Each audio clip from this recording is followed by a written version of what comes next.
Hey, this is Anney. And Samantha. And welcome to Stuff I Never Told You, a production of iHeartRadio.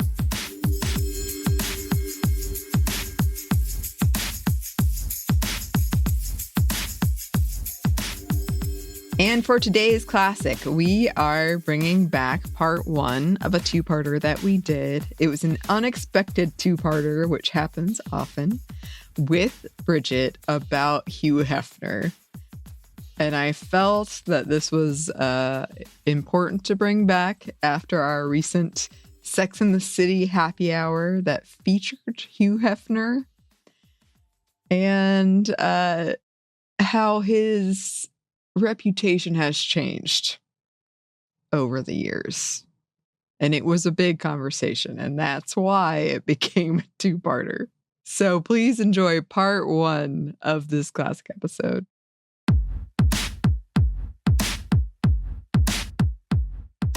Hey, this is Anney. And Samantha. And welcome to Stuff I Never Told You, a production of iHeartRadio.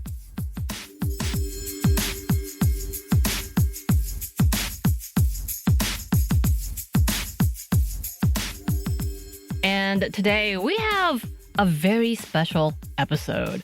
I know when we have episodes with Bridget, and I feel like this is a hint, we always talk about so many things that we're always like, okay, we have to come back and we have to do an episode on it.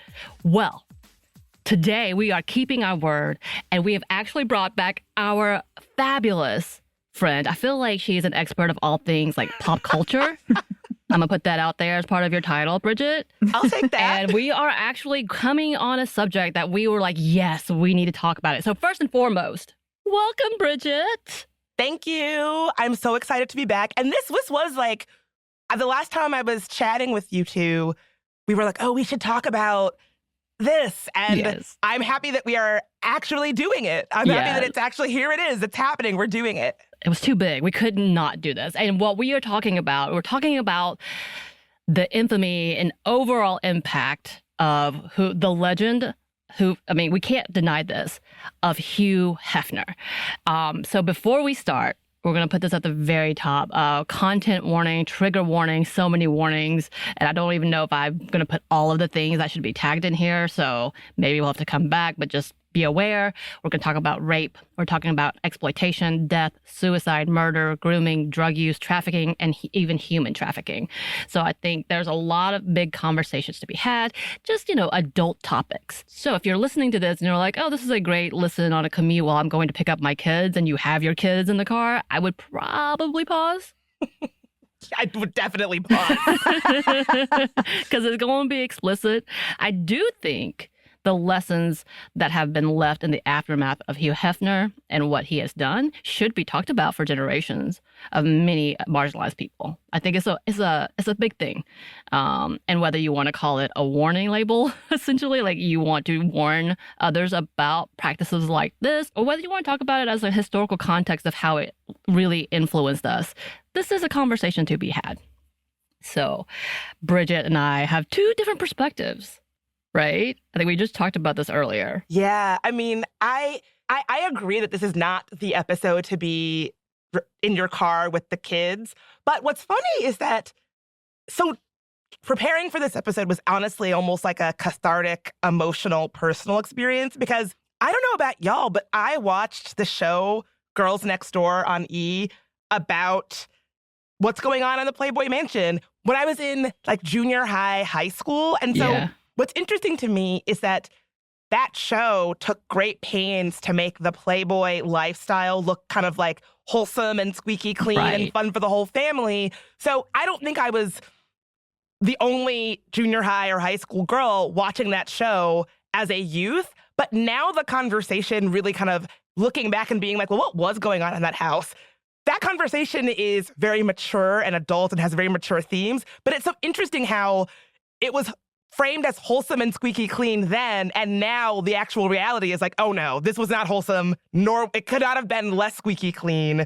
And it's interesting going back and looking to see like how big of an impact that had on probably a lot of us. Right. I agree with you. I will say, and I was going to ask this question to both of y'all, when did you learn about or have your first encounter with Playboy magazine specifically, or Playboy? Did y'all ever have one, or when did you become aware of it? I have never encountered a Playboy magazine. I think that I was aware of it, surprised to no one, through like pop culture. Of Hugh Hefner's appeared in a bunch of like The Simpsons and things like that. I think that was my knowledge of it, was that I was aware that it was a big thing. There are like multiple instances of movies where women dress up as like Playboy bunnies. I think that was much more my realm of knowing what Playboy and all about Hugh Hefner was. His cameos, his multiple cameos he did in several things. And then, I mean, it was just embedded in so much of our pop culture for a while. So like, I knew about it, but I'd never actually seen a Playboy magazine or anything like that. I just knew it was a big deal. Right. Yeah. Right. Yeah. I think, what about you, Bridget? Yeah, similarly to Anney, I can't conjure up a memory of me like holding a Playboy magazine or stumbling across a Playboy magazine. But also, I can't think of a time when I was not aware of it in the culture. And I think it is that's such an interesting point, Anney, about the cameos on family-friendly shows and things like that, and the references, how that creates a culture where it's commonplace, where I can't even remember a time where it wasn't something that was on my radar. But yet I have no idea the first time that it actually was on my radar. It was just sort of always there. Right. Interestingly, like for me, I guess maybe coming from South Korea, like literally being born and raised, I wasn't really aware of all of that. I came into the U.S. and I knew porn existed. Obviously, that was a thing. I knew that there were magazines. And I'm trying to remember when the big lawsuit happened in which they made all of those types of magazines be behind like either dark or black plastic, because it was, I think, in my lifetime. I'm pretty sure it was in my lifetime. I can confirm that it was, because I have clear memories of going into stores and being like, ooh, what's that magazine? Right. Where they were not obscured. So I know it was in our lifetime for sure. Right. So stuff like that was fairly new. Like at that point, like, oh, okay. But I also do remember, I have a very clear, like, I don't think it was a Playboy magazine. I can't remember because I've now started to use some of like things that I've seen on TV. It's like, was that my memory or is that on TV? But I do have a very clear memory of a friend of mine when I was in, I want to say, the second or third grade, in which her dad had a subscription to the pay-per-view channel of Playboy magazine, like specifically their channel, and like turning it on, because when you're at like each other's house, you're doing naughty things. You're like, oh God, look at this, look at what my dad has. And I was like officially scared of the man after the fact, actually. But that has a whole different thing of trauma for me. But like it was there, it existed, and I remember like, wow, people watch this, because I came from a very like conservative Christian home, so none of that existed in my world. So to go to someone else's house, and by the way, he was a very revered doctor in our town. I don't think I told anybody. I was very good at keeping secrets, apparently. But anyway, that was kind of like my first interaction of what this was. And I was like, oh, and this is when they were, and we're going to talk a little more about all the things that got started doing porn, which they always denied was a thing for them. Like that's something that they were like, oh, we're not porn magazine. We are a gentleman's magazine, which, yes, we're going to get into. But that's one of my first memories of like, this is a big deal. And what is this? And the level that they had, especially in a man's world, and my view on the man after seeing that, which is a whole different conversation. Oh my gosh. I mean, so it's so funny that your first interaction with Playboy was actual like pornography that was like watched on a channel that is like a pornographic channel, because I don't think I could tell you that I understood that Playboy produced pornography until quite a bit later. Like in junior high, I don't know how it was in y'all's school, but like people had the Playboy symbol on their, like girls walked around with the Playboy symbol on their shirt, right? It was a common thing for the white girls to like tan, and then like, I don't know if they were like putting like a cutout. It was a sticker. It was a sticker to like almost make it look like a tattoo in their skin. And so it was such a big part of the culture, but yet removed from the pornography. Right. And it's so funny that for you, it was like, oh, it was my first interaction with it was like, that's Legit. Pornography. Legit, this is porn. Those are sex and you were organs. a dirty dude. That's my memory. But yeah, so this is, as we've already said, we are talking about the legacy of Hugh Hefner. When I say legacy, we're putting this in all of its like good and bad. We're not talking about, again, I think before, even in the last 10 years, we didn't even talk about him as a bad dude. Essentially, like, people really wanted to play out all these things that he did for society and for our culture, and not really talking about what was happening in the depth of it and what he was truly doing. Like, this was all so self-serving. Oh my God. So I know we're going to get to it, and I don't want to derail us, but plus 1,000 to that.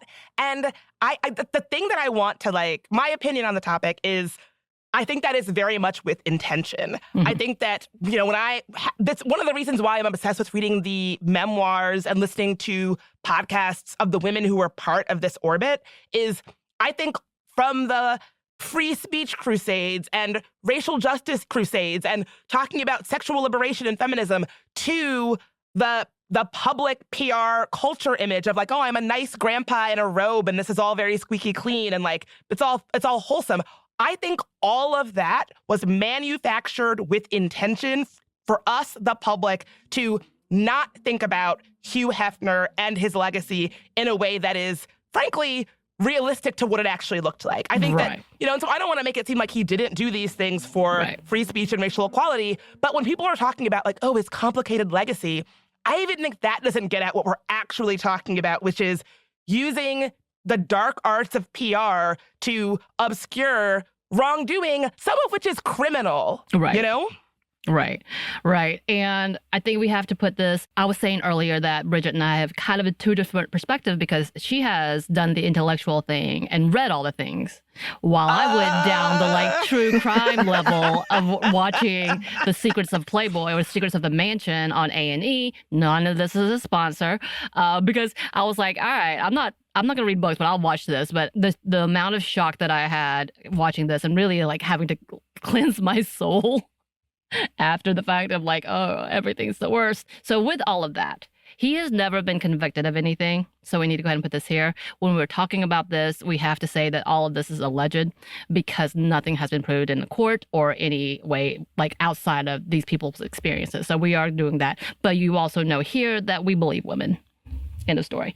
So all of that to say, we're trying to frame it in a way of, like, this is what was told in these things, whether it's a memoir, whether it's biographies from whatever, or whether it is this documentary. Yes, at this point, we have to say it's alleged. For the documentary in itself, it was released after his death. And there are a lot of people who were very upset. And they were very upset at the women who are writing these memoirs. There was moments I was screaming at the TV from some of the people defending Hugh Hefner. So I did have moments of me like, you are full of shit. Oh, and I really don't like you. Oh my God.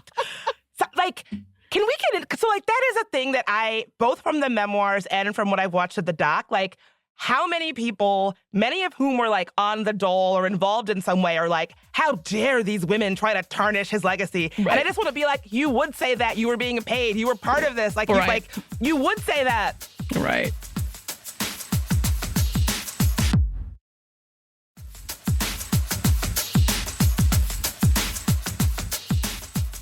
Well, part of this thing was like, Anney, you might not want to watch this. This is super gross. I did get a text from Samantha that was like, maybe don't do this. So I read about it. I did the in-between of the podcast and the documentary. She researched in that way. She's like, without having to listen to everything that is happening, according to, which the documentary itself, I have to go ahead and put this in there. For the first, like, few episodes, I was like, oh, this is interesting, because they did it where they like had, like, playbacks or, reenactments. But then, like, towards the end of them, they had a journalist who was on Playboy as well, come in and do an actual sit-down interview with people. So it was very like shocking, like the way they decided to do this. It wasn't like an aftermath thing. She just sat and talked with different people about their different experiences, and it was an interesting dichotomy of how they decided to do that documentary. Just on a like overall review of the documentary, just so for people who are wondering. I picked up on exactly what you're talking about. There were like some editorial choices that I was like, oh, interesting. Okay, this is how we're doing it. And like it is a little jarring, I guess is how I felt. Yeah. Yeah. I was like, wait, okay. But with that, we're gonna do a very brief talk about who he was, who Hugh Hefner was. And he was actually born April 9th, 1926 in Chicago to a very conservative family, which he talked about quite a lot, who had hopes of him being a missionary, which I was like, that sounds about right. He served in the military for a couple of years as a writer of the military newspaper, so he's good at this. Went to school at the University of Illinois at Urbana-Champaign with a bachelor's in arts and in psychology and creative writing and art. He worked as a copywriter for Esquire, which I was like, but eventually left to start Playboy magazine, which he was going to originally name Stag Party. Which when I hear things like that, when I'm like the original idea, I was like, yeah, that was not going to work. Yeah, Stag Party, I'm glad he rebranded because Stag Party is just not a good name. It's not a good brand. That's such a different connotation, too. Like, Playboy is weird enough, but, like, Stag Party is like you're excluding women altogether, so what's the point? Right. But anyway. And it was published in 1953. And I think we actually had a recent conversation about this, right? When we were talking about the fact that the first cover was featured Marilyn Monroe, who never actually consented or approved of this. Yes. And I would argue that, like, she was not appropriately compensated. Like, she had done a photo shoot for a calendar company. The person who ran that calendar company was like, oh, nobody will ever see these photos. It's fine. You know, she believed that. Hugh Hefner then bought those images without her consent and put them on the cover of Playboy. And like that became a big part of the Playboy empire. So I would actually argue that the entire legacy has its foundation in trickery, coercion, and economic exploitation of women's sexuality. You know, I don't begrudge anybody who wants to take off their clothes and be photographed for money, but I would argue that Marilyn Monroe was not properly compensated or could not consent to the way that image would go on to be used. This came up in the episode that we did around the Lena image, right? Was a Playboy model whose image went on to like really shape the internet. And I think we see this again and again with like the foundation being the exploitation of women. Right. Yeah, as in fact, in a biography.com article, they talk about how she was given $50 and she did this before all of her fame happened because she needed to do a car payment supposedly. And she was like, all right, as long as it's not going to show my face, it blurs my image out, great. And then this company bought it for $900. And then Hugh Hefner came through and bought the rights with $500 and then used it. And like, there's this whole conversation about the fact that he had never met Marilyn Monroe. As in fact, he alleges, and no one has verified, that he had a phone conversation with her about it. Again, we don't know that for sure. And also, he bought the plot next to her grave. Yeah. Because he felt like he had some kind of, I'm going to say ownership of her, but more so in his refrain was like, we have a connection. Oh, I read a quote of him talking about this, and he was like, this is a paraphrase, but it's something along the lines of like, I can't imagine anything sweeter than spending my eternity resting on top of Marilyn Monroe. Gross. Gross.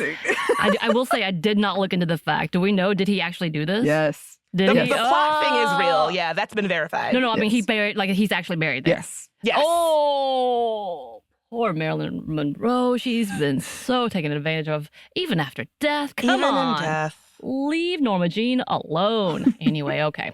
But just other like little facts, because I'm not doing a big long thing. Hefner was arrested in 1963 for promoting obscene literature, but the case ended with a hung jury, so nothing happened with that. Hefner eventually gave up the seat as being the face of Playboy to his son, Cooper, in 2012, who, by the way, is very loud about saying none of this is true. All of these allegations are untrue and unfounded. And I believe he has actually 4 children, 2 by his first wife, who he married before Playboy. I believe he married before he went into military. And Cooper wasn't one of those, but his daughter, Christy Hefner, was one of, like, I believe she was some kind of big CEO or key player in the 1990s. Yes, like she shows up in his, sort of protecting his legacy. Right. When they originally brought her in, and like many companies today, they were trying to show face as like, see, we're about women. We want to put women in leadership roles. Here's my daughter. Look at her, who shut down many things and made sure women suffered. Allegedly. Allegedly. I'll put that in here. And then he died in 2017 at the age of 91. I mean, people celebrate him. And I did find this article, because all of the articles, if you put Playboy now, it's all about these documentaries and memoirs, which I'm kind of glad about. But this was an interesting write-up of Hefner in 2011 while he was still alive in the New York Times by Charles McGrath, titled How Hef Got His Groove Back. Why they gotta steal things? Anyway, it says, Hefner is a little odd, certainly, but not a sleazebag. He has none of Bob Guccione's oiliness or Larry Flint's leering vulgarity. His manner is open and direct, and his language is as clean as a Midwestern Rotarian's. By his own lights, having purged himself of the shame and hypocrisy that is a part of most Americans' sexual baggage, he leads a life that is exceptionally honest and moral. It's also a life that is exceptionally well documented. He has been written about so often and for so long that in interviews now he tends to recycle himself, saying the same things over and over again, not in a bored, rote fashion, but as if they had just occurred to him. He complains a lot about America's puritanical, contradictory attitudes towards sex and likes to say that he is a, quote, one-eyed man in a blind world. He also thinks that most men would kill to be in his place.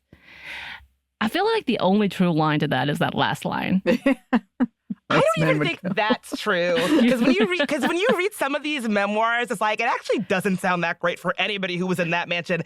It's probably going the best for Hef, right, but it doesn't even sound like it's great for him in some regards. And I will say, like, you're so spot on that this is all lies. And having read what some of the women had to say about what it was like to be required to have sex with him nightly. Right. He is not someone who sounds like he is free of sexual baggage at all. Right. He's not someone who is like sexually free and like a libertine.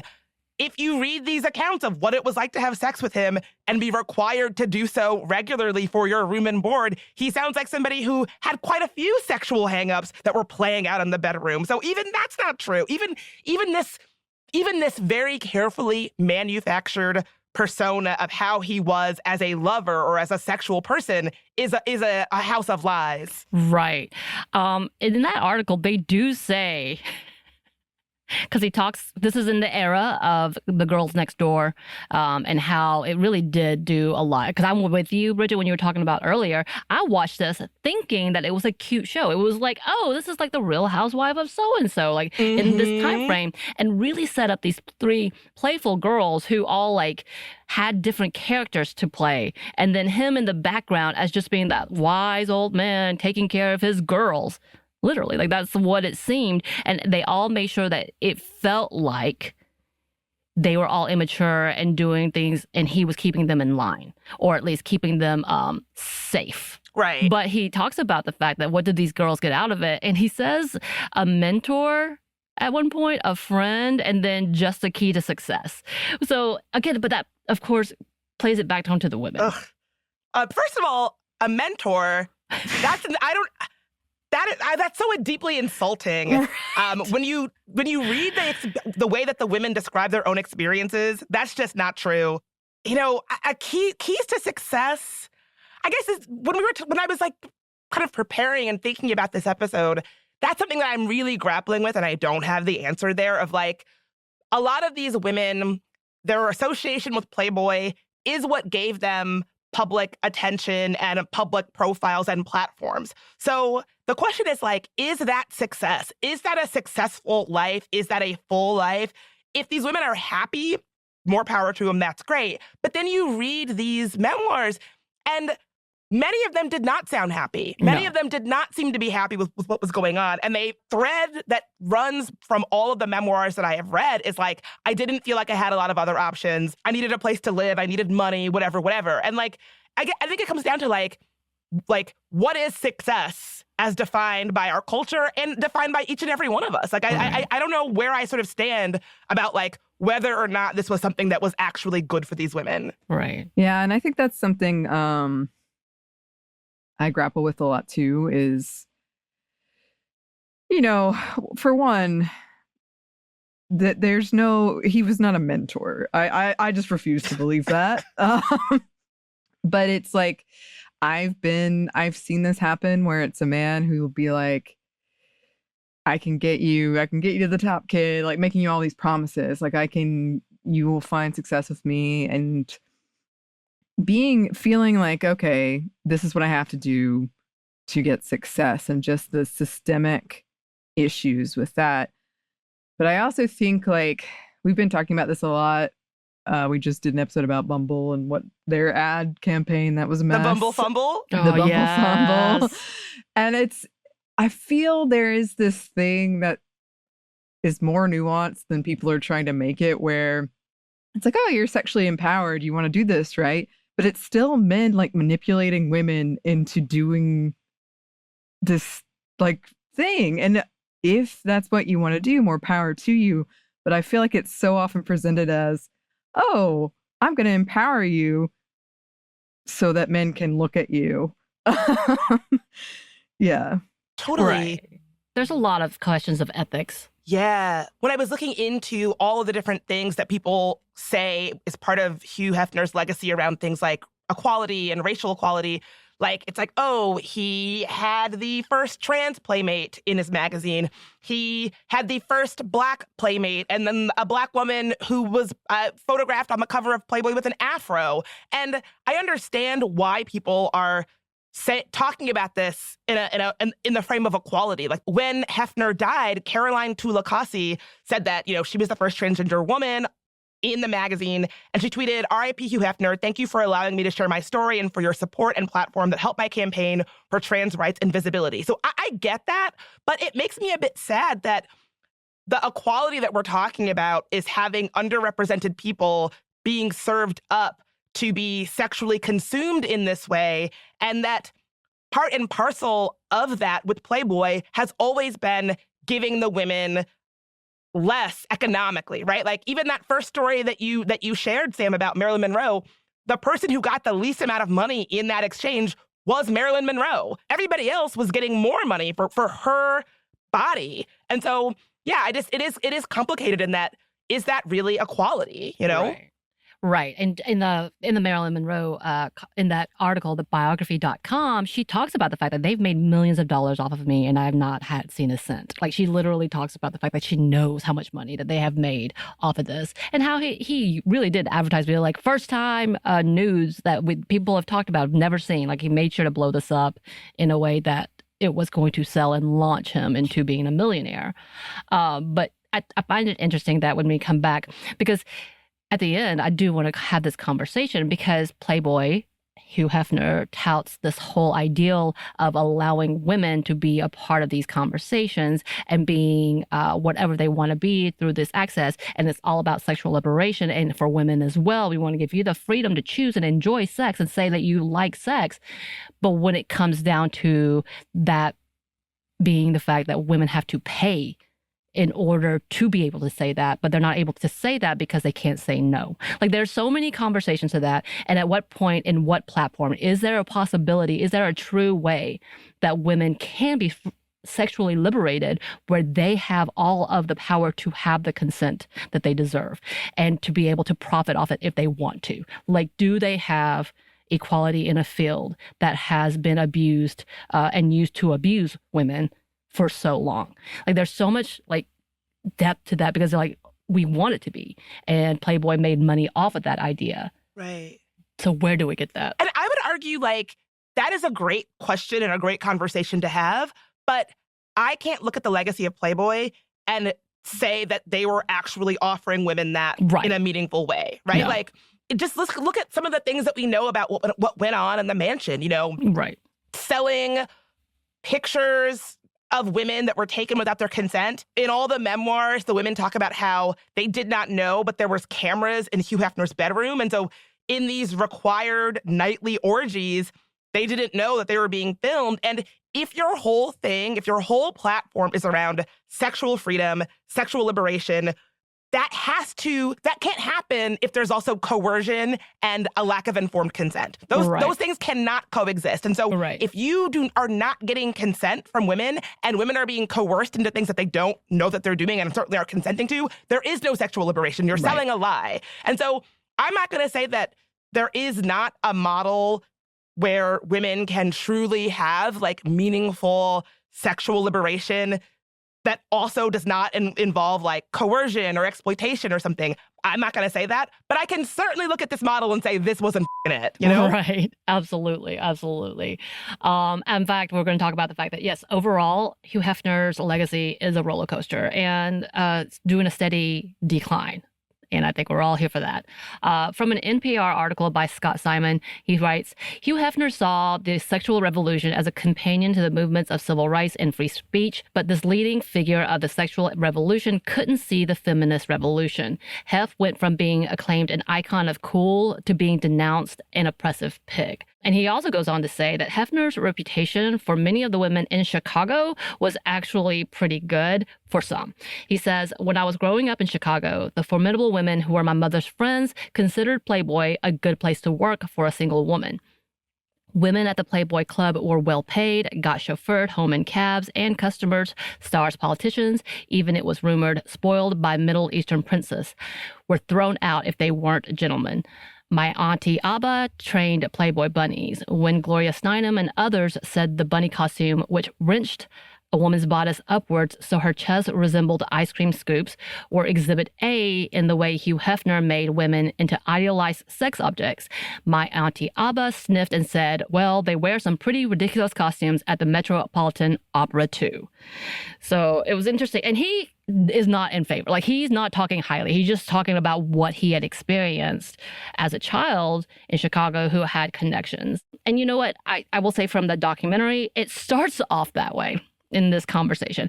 And of course, when we talk about the Playboy clubs, the legacy of the clubs and the magazines, though they were related, were still two different moneymakers, right? Because I think it's interesting to note that as Hugh Hefner was like, I'm about equal equality, I am about all these things, the ratio of marginalized people in the magazine is very low, like real low, right? It's real low, and yet he is like, celebrate, like, yes, it's super low, it's super white, super conventional, and it's like, oh, well, he did have a black woman with an afro on the cover, right? Like once or twice. Like, it's like, how is it this low, and you're also being like heralded as a paragon of racial equality, right? I think there's like the level of like how many black women were featured is like single digits.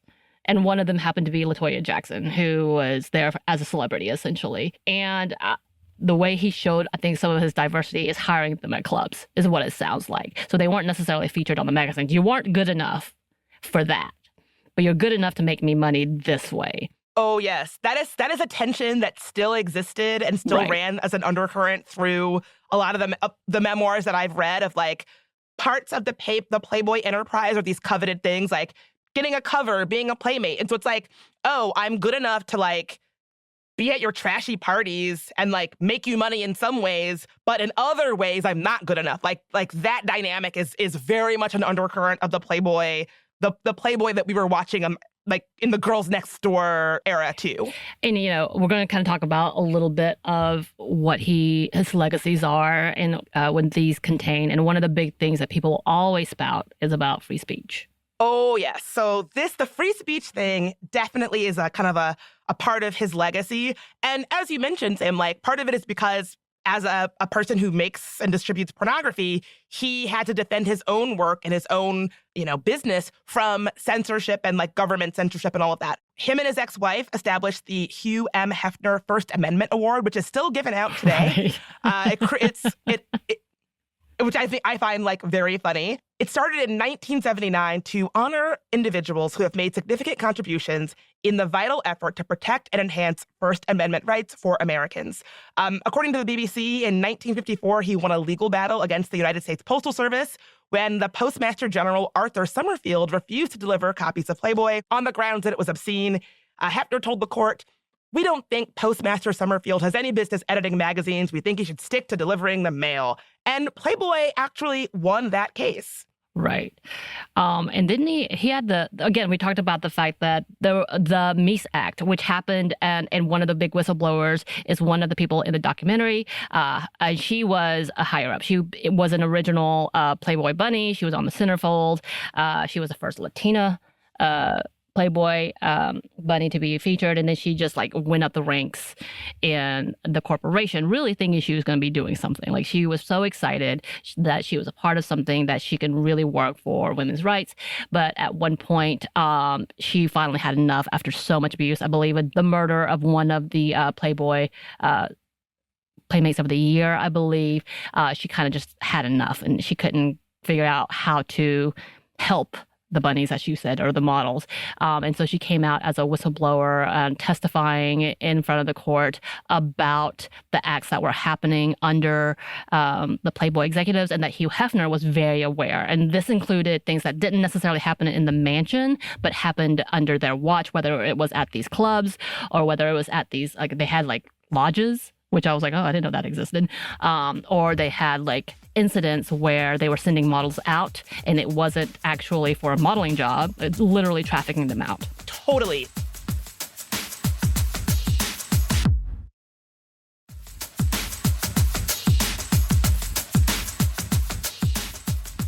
So this is something that I want to like be super clear about, which is that people really talk a lot about Hugh Hefner as this champion of free speech, but the women in his orbit tell a very different tale about the actual role of free speech for women in his empire, right? Like, it kind of almost reminds me of Elon Musk, who is like, oh, free speech, unless you're somebody who works for me and the speech that you are talking about is starting a union, right? So Sandra Theodore, a former Hefner girlfriend who has accused Hefner of grooming young women and keeping tapes on them to silence them, said, "There is no freedom of speech in the world of Playboy. Playmates have been kept quiet since the beginning, unless you're singing his or Playboy's praises, of course. No way this celebration can go interrupted. It's a farce," she added. This was after Hugh Hefner died, and everybody was rushing to be like, oh, well, he was a real champion of free speech. And yeah, I don't believe that you should be lifting up somebody as a champion of free speech, even if they do have awards, even if they did have to defend themselves, if they are maintaining and benefiting and profiting from an empire that relies on silencing women's speech to do that. Those two things are completely and deeply incompatible to me. Right. There's the majority of what Playboy was representing was incompatible to just human rights. Let's just be very clear. Like, the overall freedoms and like protections of individuals, point blank. So yeah, what I'm talking about is actually the Meese Report, which was published in 1986. It was under the Ronald Reagan, which I hate him, I don't love him, but like things did happen. But it was done under his administration. And they went after Playboy, in which I think like 23, several like convenience store chains stopped publishing, and Playboy countersued, saying that they had lost millions of dollars in revenue, and also you're taking away the freedom of speech from retailers as well as individuals who want to purchase these magazines. So many things, and this kind of led way to what I was talking about with the covering up of the magazines. All you can see is the title, and you can't look at it. And I think eventually will lead to like the ratings, the TVMA type of things as well. But this is like something that he went after, and because he did go after this, people are like, yeah, he's definitely championing for our rights, not a capitalist wanting all his money back, because again, it did hurt him pretty badly. But during that time is when we saw one insider come out and talk about why Playboy is not what you think. It's not about this. And these are things about like harassment and doing under duress, talking about because we're going to talk about this later, like women being drugged, women being pressured, because we know that several of the models talked about the fact that they came in with the strong understanding that all they would do is show their boobies. They would show some breasts, and that's fine. And then eventually being talked into or coerced or told that they would not get this job unless they were fully naked in so many things. And then I know, like, I believe with most of them, they were all filmed and they were told and promised that none of this would be published. It was just for them. It was just for our works, and everything is quote unquote going on the cutting room floor. We just want to do a behind the scenes type of very classy, which I love that's what they tout to. It's like, it's very classy. It's a girl next door type of shoot. So don't worry about it. Yeah, I mean, it goes back to that manufactured PR crafted image of this being somehow wholesome, as opposed to what it actually is, which is the exploitation of women, both sexually and economically, that is being maintained by surveillance, coercion, lies, and drugs. Right. I almost feel like if that was the kind of enterprise that they were running and profiting from, like, okay, well, that's what it is. But I guess where I sort of take issue more broadly is like, why did we all have to believe that it was really wholesome and like good for the women, right? Like, why can't it just be what it is? The bit about where we all come into it of like, oh, we should all be like seeing the behind the scenes and like thinking it's really like actually good for the girls. That's what I kind of take issue with. Or, you know, seeing the way that these women who spoke up about what they saw, like you were just talking about, Sam, like seeing them be silenced and then also having to praise Hugh Hefner as a paragon of free speech, right? Like, that's what I can't abide. Right. Yeah. And as you were saying, people who were wanted to tell their story were being told, you can't tell this story, and being silenced by Hugh Hefner and his team. Yeah. Another voice that was in that documentary, Jennifer Saganor, who wrote this tell-all book about her childhood, which she largely spent at the Playboy Mansion in the 90s and 2000s. Her dad was Hefner's live-in doctor, like kind of a doctor. It sounds like kind of a Dr. Feelgood kind of sitch. But she wrote a memoir about the things that she had seen. And about that experience, she wrote, quote, "I was silent when my memoir, Playground, came out. I believe there is truth to the hypocrisy that should be noted by all. The irony of being silenced by the king of the First Amendment demonstrates the true nature of our culture and abuse of power in our society." And her book was all about like really gross things like grooming of underage girls being given drugs, sometimes without their knowledge. Like, her memoir alleges behavior that is criminal. And she was silenced by Hugh Hefner when she tried to speak out about this in her book. Right. Her story alone in the documentary was horrifying. I was very confused from jump. Like, she was there. She's moved into the Playboy Mansion, had her own room at the age of 7. Like, her dad brought her there. She talked about how she would sit in Hugh Hefner's lap during like their game days, and she really saw him as a father figure, really thought he was so amazing.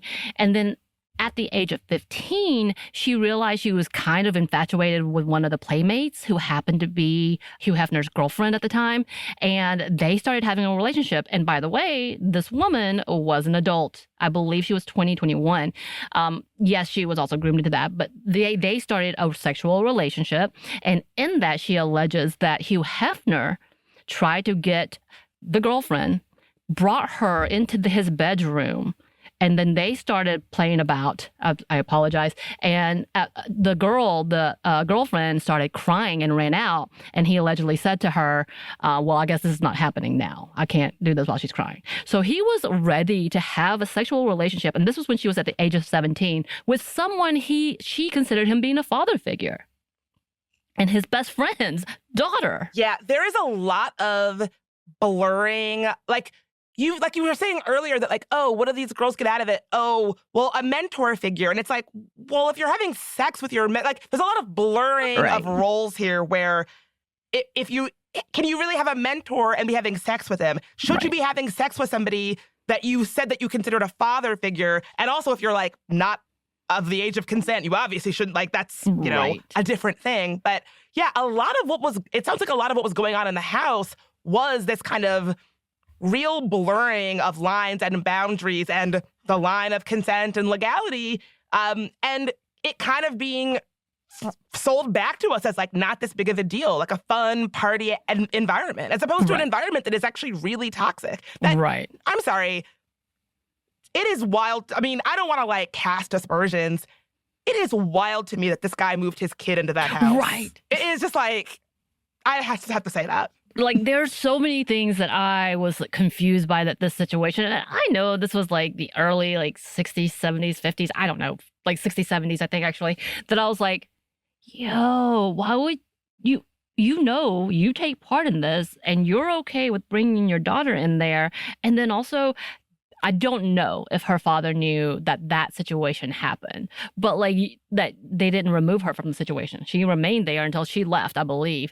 And when she wrote the book, she had some publicity, and then she was supposed to go do a few more. Apparently, according to her, Hugh Hefner called her and was like, I'm so proud of you for doing this book. Great job. Can you tell me who else you're going to go see? And then when she found out and she told him, he called all of them and they all canceled on her. So like that was essentially like, nah, you're done. This book is over. Paragon of free speech, everybody. What a champion of a woman's right to express herself. Right. And the woman that I was talking about earlier was Mickey Garcia. She was the one that really came in the 80s and came in and testified saying, I have notes. And she actually, in the documentary, pulls out boxes of notes and memos and all the things of all the complaints that she was getting from women, all the rape allegations that were happening, all the situations where they were not correctly protected, all of these things, and then all of them being swept under the rug. But she was the one that really came through. It was like, nah, this is bad. Y'all are doing some bad things. And she alleges also that she was told that she was in the rankings for being Playmate of the Year, which the way they pay is like you get a substantial amount. Well, not even substantial. I think during her time, it was $15,000. And that was like, you get $5,000 for the picture and it being published. You get another $5,000 after it's run for a year, and then get another $5,000 like 3 years later. So literally you got $5,000 a year for like the next 4 years, maybe. Like it was an absurd way of holding money over their head for this instead of just being paid up front, which they couldn't say no to that. They were like, oh, at that point, that's a lot of money. Not really in comparison to how often you got that, but... And what they are making from that. Right. So it's like, when you put it in context, it's really not that much money. Right. And as well as, so she was told that she was in the running for being Playmate of the Year, which was going to be like at least double, if not more than that. And that was a huge deal and real big deal thing. But she had to go meet up with Hugh Hefner for a personal appointment in order to make that. And when she refused to do so, they didn't say, she was like, the person who was trying to arrange all this, which was a woman, was like, okay, that's on you. You do you. When she announced who the Playmate of the Year was, it definitely wasn't her. And of course, Garcia came back with like, I'm not saying that the other woman did do any of these things and had this personal meeting in a way, whatever, whatnot, but I'm just saying that I was told this is what I would need to do, or it was implied to me that this is what I needed to do to get to this point. Yeah, it's definitely clear that a lot of the machinations of how this inner world worked is through things being held over women's head, false promises that never come to fruition, really kind of pitting women against each other. Like, it's so diabolical and toxic, the inner machinations of how this whole system sustained itself. Right. And it was interesting to me, just like the timeline, when you see things progressing and how gross things got and the level of toxicity that remained. And it really was like Mad Men era type of thing, and then the 60s, 70s, but it was also butting heads with the feminist movement at the same time, which is a whole different conversation. And again, with the racial equality movement. So he had so many other things that he could point to. It felt like a distraction of like, I'm so great at this that I can do these things too. Like it seems like that kind of balance. I mean, again, this is where it gets complicated in that he did have concrete things that you could point to and be like, oh, that was a good way to push the conversation on race forward, right? Like, he published very sort of like, at the time, progressive conversations about race. You know, one of the first ever interviews they ever published was an interview between Alex Haley, who was the author of the book Roots, with the jazz musician Miles Davis. And it's all about, this was in 1962, and it's all about like racial equality and sort of the future of race in America. Martin Luther King's longest print interview appeared in Playboy in January of 1965. Cooper Hefner, Hugh Hefner's son, told The Telegraph that the last article ever written by MLK before his assassination was published by Playboy. He added that a special edition was published in Braille for musician Ray Charles, who was blind. So he also was a big backer of Jesse Jackson's Rainbow Push Coalition, which was like a big racial justice organization back in the 60s. Hefner donated $25,000 as a reward in order to help the comedian Dick Gregory uncover the bodies of slain civil rights activists. So, like, he definitely did these things that pushed the conversation around race forward. I would argue that these things might have been done out of genuine desire to shape conversations about race. But when he died, the way the conversation was about these things makes me also suspect that they were done with intention to make sure that some of his less savory things would be drowned out by these good things that he actually did do. Right. And that's like, that big part is that he gave like this credence to the magazine in saying it's not just naked women. Look at these articles. Look at this like boundary pushing conversations we're having. We're talking about LGBTQ rights. We're talking about racial equality. We're talking about all these things that you want to hide, but we are for the people. Like, he really... Yeah, but it's so funny that when you were at your friend's house and watching the Playboy channel, it wasn't like, ooh, we're going to put on the Playboy channel. Ooh, what is this? Alex Haley in conversation with Miles Davis about racial equality. This is bad. Let's watch it. I mean, it's become a meme. It's like, no, I get Playboy for the articles.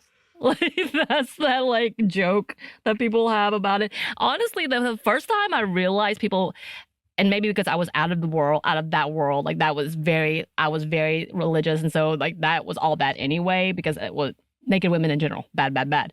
But like having the first time I think someone talked about the articles was something with George Clooney related. Like he had published something, and I can't even remember, or about some depth of a conversation that seemed really political. And then I think John Mayer wrote an article in there, or was interviewed in there, talking about how he was getting his sobriety and how he had made all these mistakes. Like he was first like slamming the women, and then he came back later with, now I'm sober. Sounds like John Mayer. This is very interesting.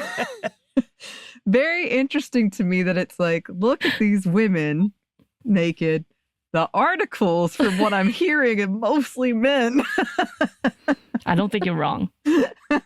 I think it's probably right about. That's what I was thinking too. It was like when he talked about giving equal rights, not that it's not because we need more voices, obviously, but it was more Black men doing the investigative reporters when they were talking about it. Also, they did send one, and I think it's that same comedian, to a the newly founded American Nazi group, to interview them, who had a gun the entire interview with him to threaten him. I'm like, really? Like, that's what you decided that was really going to be cool? Yeah, I mean, I do think, like, we could do a whole, a whole conversation on the way that Playboy understands and creates journalism and media, like, apart from the pornography. I actually, the only copy of Playboy magazine that I actually have in my house is one from the 70s with an interview with Gore Vidal, the novelist. And so, like, they certainly were, like, publishing, I think, with intention, trying to publish sort of high-minded, serious writing, like Norman Mailer, things like that. I think to, again, like, manufacture this idea that if you had a Playboy in your home, you weren't just looking at pictures of breasts or whatever, you were reading like serious men writing about serious topics.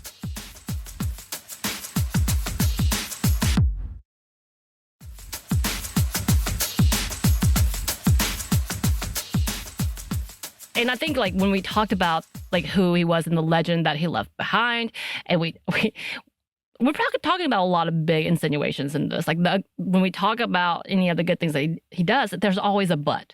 Like this conversation cannot have that. So it's like if you looked at our outline, the way we had placed it was like, oh, we're going to try to talk about these things, but then we'll come into the scandal of it all. But then it just kind of all sits in. You can't do that. There's no real way of like, this is what he did and the legacy and like blah, blah, blah.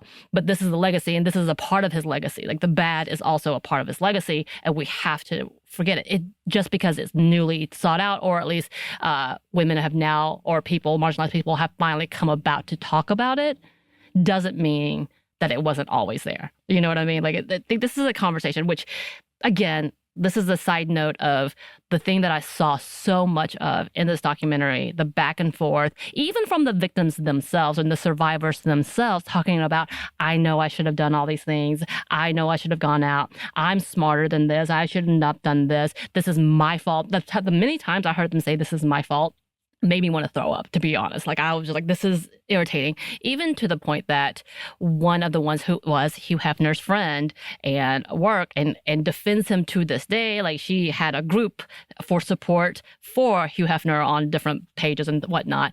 She talked about the fact that not Hugh Hefner, but one of his ringleaders kind of set her up to be raped by one of the photographers that worked close in hand with Hugh Hefner. And she came out getting mad and yelling at that friend and saying, you should never, she had told her, I'm leaving with you, don't leave me here, because she knew something bad would happen, and said, you should never do that to a woman. You never do that to another woman. But previously, if you had a cut to moment in my head in which she had went after Holly, who was one of the girlfriends from The Girl Next Door, probably the lead girlfriend, probably the most famous of the ones, people who know nothing about Hugh Hefner or the Playboy. I knew who she was. Holly Madison had written her memoir. And in the documentary, she's like, how dare she? She was not unhappy. Why would she stay there? Why would she do these things? Why is she's lying now because she's taking his name. She was mad, but she was also the same person who had an experience that just wasn't Hugh Hefner personally related, but losing that connection, that there's a reason that culture was okay. There's a reason another woman who worked very closely with Hugh Hefner literally set you up to be raped. And she could not connect that even today. And that's kind of that conversation that we, it's so jarring to see. And I don't know if she noticed it. I doubt she did.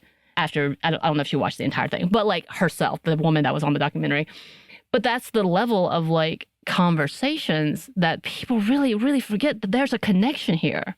Oh my God, totally. So the way that you clocked that is so insightful. And from listening to a lot of the Girls Next Level podcast and from reading a lot of the memoirs, that I think that is still an undercurrent where I do think a lot of the women who were in this orbit, whether they believe that something coercive happened to them or not, I think a lot of them are still currently doing the work of processing that and contextualizing it.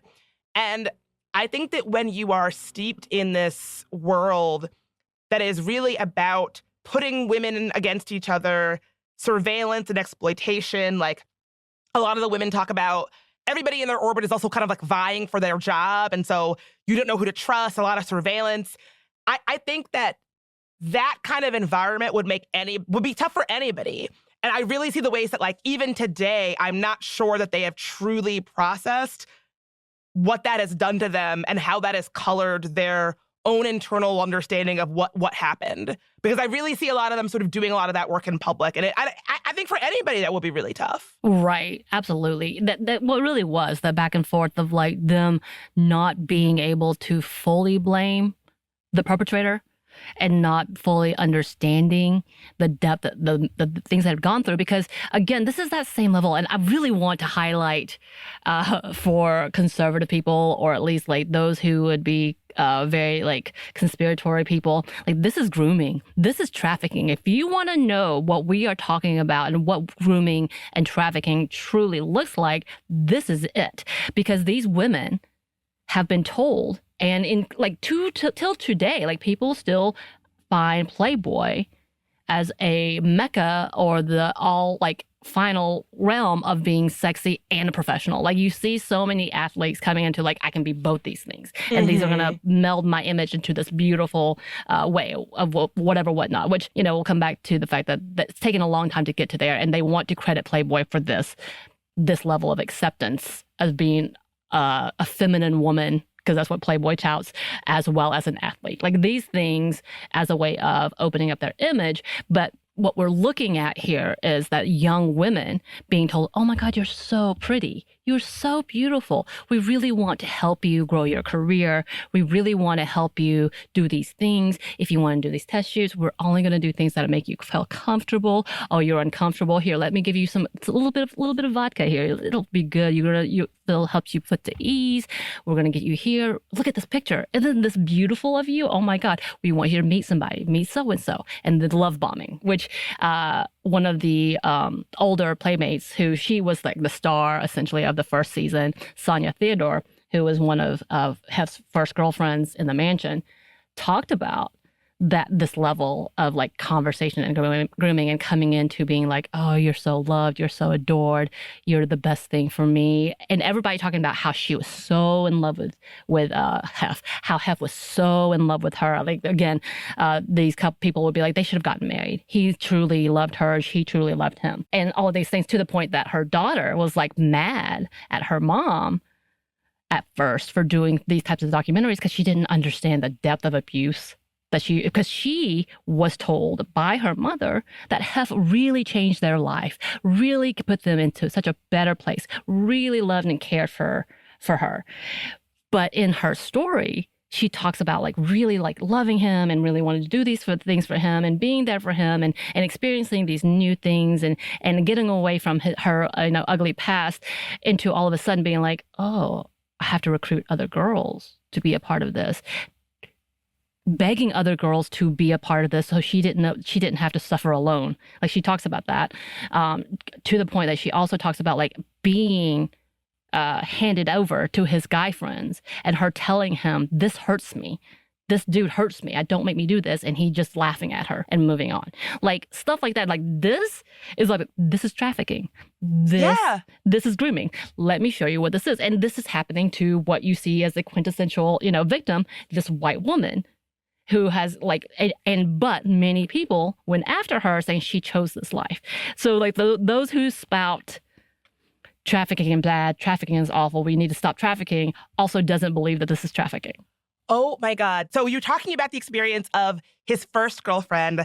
I have read the memoir of, I guess, like his last girlfriend, the woman who was married to him when he died. Yes. She just released that. I recommend it. It was a very good read. I know that when her memoir was released, people in the Playboy orbit were like, oh, she's just lying. Like, she chose this life. But toward the end, I mean, you're talking about trafficking.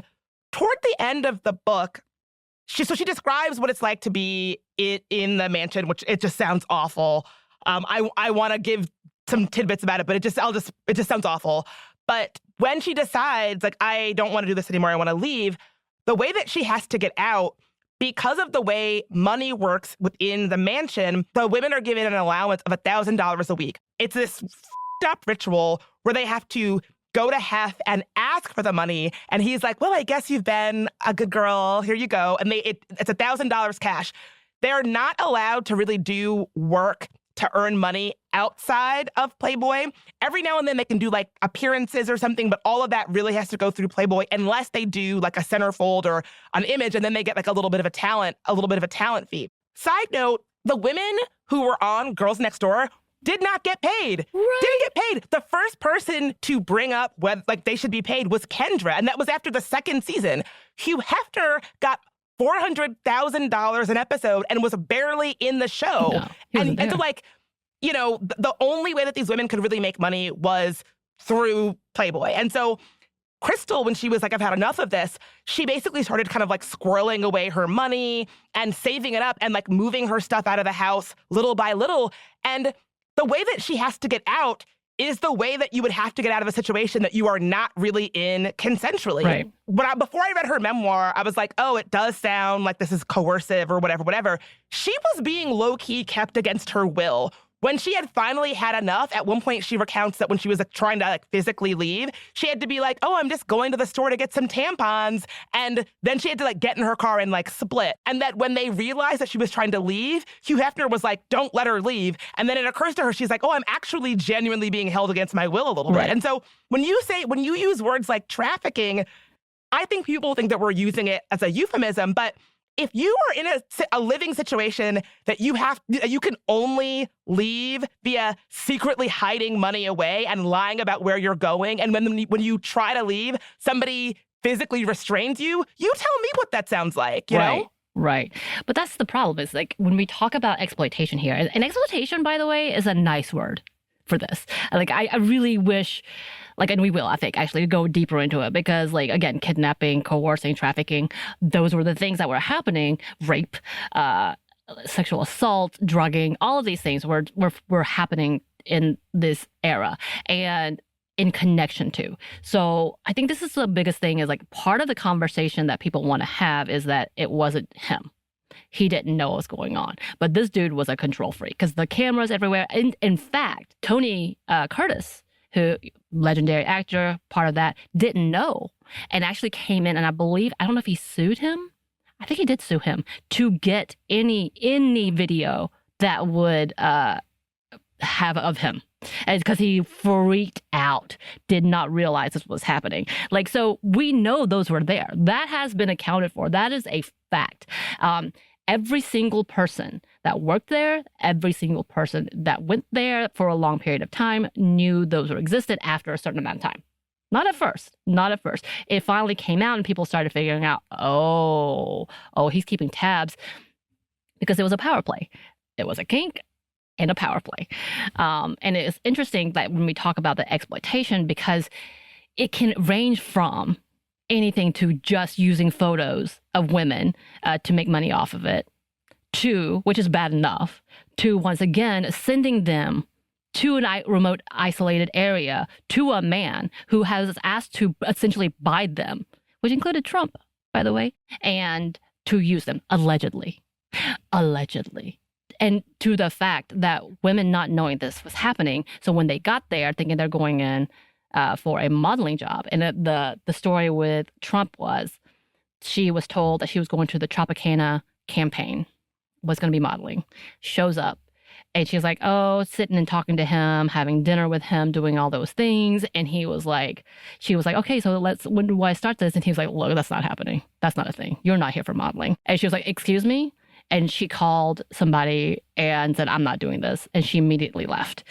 She did say nothing happened. But that was the setup. Like she had gotten set up to be a sex thing for Trump against her will.